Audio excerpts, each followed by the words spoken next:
നമ്മൾ വചനത്തെ സ്നേഹിച്ചാൽ കർത്താവ് നമ്മളെ ശ്രദ്ധിക്കും.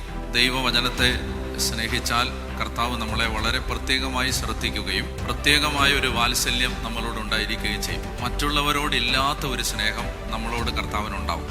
ബൈബിളിനെ സ്നേഹിച്ചാൽ, ഈശോ നഥാനിയേലിനോട് ഈശോ പറഞ്ഞത് ബർത്തലോമിയാണ്, അപ്പസ്തോലന്മാരുടെ കൂട്ടത്തിലെ ബർത്തലോമിയ ആണ് നഥാനിയേൽ. അപ്പൊ യേശു നഥാനിയേലിനെ കണ്ടപ്പോൾ യേശു നഥാനിയേലിനോട് പറഞ്ഞു, ഇതാ നിഷ്കപടനായ ഒരു ഇസ്രായേൽക്കാരൻ. അപ്പോൾ നഥാനിയേൽ യേശുവിനോട് ചോദിച്ചു, നീ എന്നെ എങ്ങനെ അറിയുന്നു?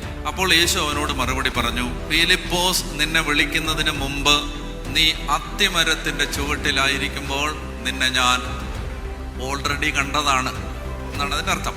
ഞാൻ നിന്നെ നേരത്തെ കണ്ടതാണ്. എപ്പോൾ? നീ അത്തിമരത്തിന്റെ ചുവട്ടിലിരിക്കുമ്പോൾ. ബൈബിളിൽ പഴയ നിയമത്തിൽ അത്തിമരത്തിന്റെ ചുവട്ടിലിരിക്കുക എന്ന് പറഞ്ഞാൽ അതിൻ്റെ ഒരർത്ഥം